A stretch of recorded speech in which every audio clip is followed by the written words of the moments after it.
नमस्कार, मैं डॉक्टर मोहनलाल मेघवाल, सहायक आचार्य संस्कृत, राजकीय स्नातकोत्तर महाविद्यालय प्रतापगढ़।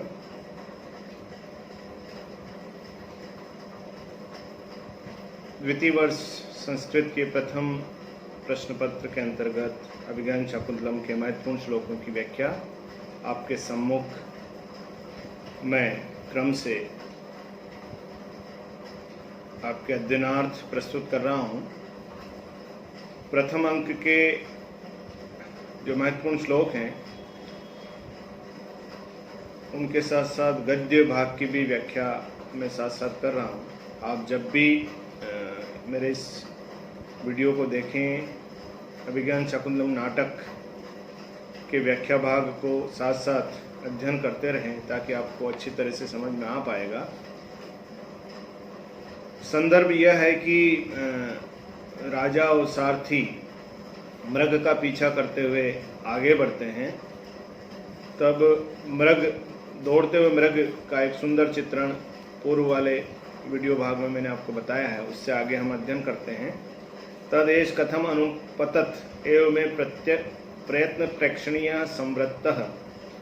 जब दौड़ते हुए मृग का पीछा करते हुए राजा आगे बढ़ते हैं तो ऊंची नीची जमीन आ जाती है, उसकी वजह से राजा को प्रयत्नपूर्वक देखने योग्य हो जाता है मृग। उसी के बारे में कहते हुए राजा कह रहे हैं, तदेश कथम अनुपतत एवं में प्रयत्न प्रेक्षण संवृत्तः। इसके पीछे पीछे दौड़ते हुए मेरे लिए यह कैसे बड़ी कठिनाई से दिखाई दे रहा है। सुत सारथी कहते हैं, आयुष्मान उद्घातीनि भूमि इति मया रश्मि संयमनाद रथस्य मंदीकृतो वेगः। हे आयुष्मान, भूमि ऊंची नीची होने से मैंने घोड़ों की लगाम खींचकर रथ का वेग मंद कर दिया था। तेन मृगेश भी प्रकृष्टांतरः संवृत्तः। इससे मृग अति दूरवर्ती हो गया था। संप्रति सम देशवर्तिनः तेन दुरासदो भविष्यति। अब समतल भूमि पर स्थित आपके लिए यह दुष्प्राप्य या दूरवर्ती नहीं होगा, अर्थात आप इसे आसानी से प्राप्त कर सकेंगे।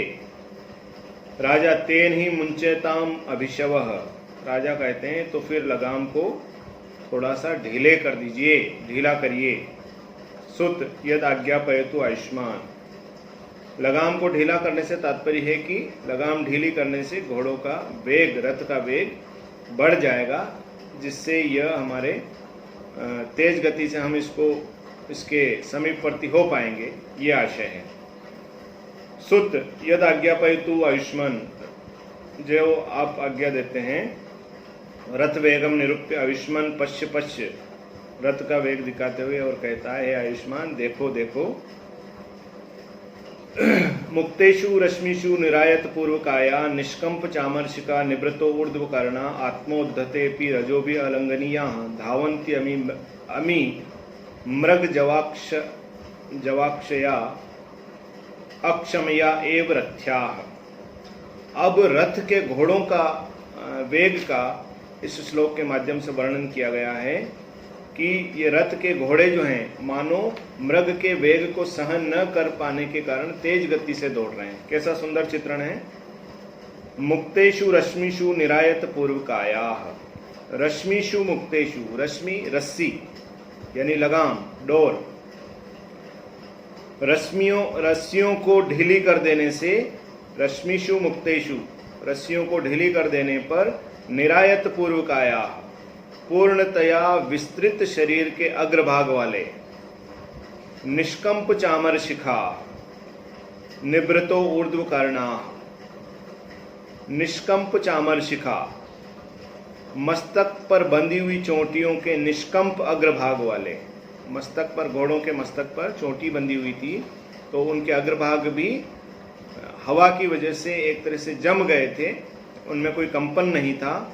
निवृतो ऊर्ध्वकर्णा, निश्चल एवं ऊर्ध्वकर्णा, खड़े कानों वाले, तथा आत्मोद्धतेऽपि रजोभि अलंघनीयाः। आत्मोद्धतेऽपि रजोभि अलंघनीयाः, अपने द्वारा उड़ाई गई धूलियों से भी स्पृष्ट न होने वाले।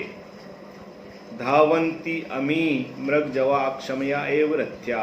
अमी रथ्या, ये घोड़े मृग जवा अक्षम्या एव। रथ के ये घोड़े मानो मृग के वेग को सहन न करने से धावंती, तेज गति से दौड़ रहे हैं। जब समवर्ती स्थान आ गया, स्थल भाग आया गया और सारथी ने जब रथ के वेग को बढ़ाने के लिए रस्सियों को ढीली कर दिया तो घोड़े तेज गति से दौड़ने लगे। तो दौड़ते हुए रथ के घोड़ों का वर्णन किया गया है कि रस्सियों को ढीली कर देने से पूर्णतया विस्तृत शरीर के अग्रभाग वाले अपना शरीर फैला करके और तेज गति से वो दौड़ने लगे तो उनका अग्रभाग जैसे पूर्णतया फैल गया है, विस्तृत हो गया है। ऐसे निष्कंप चामर शिखा, और जिनके बंधी हुई चोटियों के अग्रभाग निष्कंप हैं ऐसे, और निवृतो ऊर्ध्व कर्णा, निश्चल एवं खड़े कानों वाले, आत्मोद्धते पी रजो भी अलंघनीय, अपने द्वारा उड़ाई गई धूलि से भी जिनको स्पष्ट नहीं किया जा सकता, तेज गति से दौड़ रहे हैं और हवा से जब धूलि आगे बढ़ती है तो घोड़े रथ को आगे बढ़ा देते हैं, तो अपने द्वारा उड़ाई गई धूलि से भी वो स्पष्ट नहीं होने वाले, ऐसे अमीरत्या ये घोड़े मृग जवा क्षम्याएव, मृग के वेग को सहन न कर पाने के कारण मानो धावंती, तेज गति से दौड़ रहे हैं। एक सुंदर चित्रण रथ के घोड़ों का यहाँ पर किया गया है। राजा सत्यम अतिथ्य हरितो हरिंच वर्तन्ते वाजिना, तथा ही सचमुच ये घोड़े हरितो हरिंच, सूर्य और इंद्र के घोड़ों का भी वर्तन्ते वाजिना, घोड़ों का भी अतिक्रमण कर रहे हैं। तथा ही क्योंकि यद आलोके सूक्ष्मं व्रजति सहसा तद विपुलताम, यद अर्धे विच्छिन्नं भवति कृत संधानम इव तत् प्रकृत्या यद वक्रम तदपि समरेखम नयनयो न मे दूरे किंचित क्षणमपि न पार्श्वे रथ जवात। सूर्य और इंद्र के घोड़ों का भी ये अतिक्रमण कर रहे हैं। कैसे? उसी का सुंदर वर्णन किया है। रथ जवात, रथ के वेग से, रथ के वेग से ये मुझे पता चल रहा है कि मेरे ये घोड़े सूर्य और इंद्र के घोड़ों का भी अतिक्रमण कर रहे हैं। कैसे? चतुर्थ पाद का अंतिम शब्द है रथ जवात, रथ के वेग से। यद आलोके सूक्ष्मम रजति सहसा तद विपुलताम, रथ के वेग के कारण यद आलोके सूक्ष्मम, जो वस्तु आलोके देखने पर, देखने में सूक्ष्मम बहुत छोटी सी दिखाई पड़ती थी, सहसा तद विपुलताम, वह अचानक समीप आने पर विपुलताम, विशालता को प्राप्त हो जाती है। यद अर्धे विच्छिन्नम, और जो वस्तु बीच से कटी हुई सी प्रतीत होती है, तत्कृत संधानम इव भवती, वह जोड़ दी गई सी, जुड़ी हुई सी दिखाई देती है। प्रकृत्या यद वक्रम नयनयो तदपि समरेखम, जो वस्तु स्वभाव से ही टेढ़ी मेढ़ी होती है, नयनयो, वह भी आंखों के लिए, समरेखम, सीधी सी दिखाई देती है, सीधी सी हो जाती है।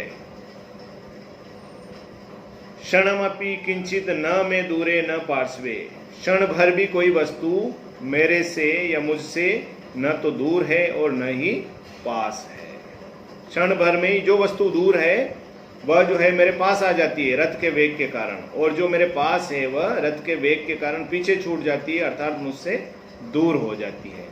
तो ये सब इन घोड़ों के वेग के कारण, रथ के वेग के कारण, घोड़े इस रथ के वेग को बढ़ा दिए हैं, इन्होंने बढ़ा दिया है, तेज गति से दौड़ रहे हैं। इस वजह से कोई भी वस्तु मेरे लिए, जो वस्तु पहले देखने में छोटी दिखाई देती थी, रथ के वेग के कारण मैं उसके पास पहुंच जाता हूं, उसका स्वरूप मेरे सामने एकदम निखर करके आ जाता है, तो वह विशालता को प्राप्त हो जाती है, स्पष्ट रूप से मुझे दिखाई देती है। इसी तरह से यद अर्धे विच्छिन्नम, जो बीच से कटी हुई वस्तु हैं, वह भी जो है कृत संधानम, मुझे जोड़ दी गई सी, जब मैं इस रथ के वेग के कारण उस ओर बढ़ता हूँ या मुझे वो दिखाई देती है तो वो जुड़ी हुई सी दिखाई देती है। और इसी तरह से कोई वस्तु प्रकृति से टेढ़ी मेढ़ी है तो वह मेरी आंखों को भी एक समान रेखा के रूप में दिखाई देती है, तो मैं कह सकता हूँ कि कोई भी वस्तु मेरे न तो पास में है क्षण भर में, न तो मेरे पास में है, न तो मेरे से दूर है और न ही मेरे से पास है। तो इस तरह से रथ के वेग के कारण दिखाई देने वाली वस्तुओं का एक सुंदर वर्णन इस श्लोक के माध्यम से किया गया है। धन्यवाद।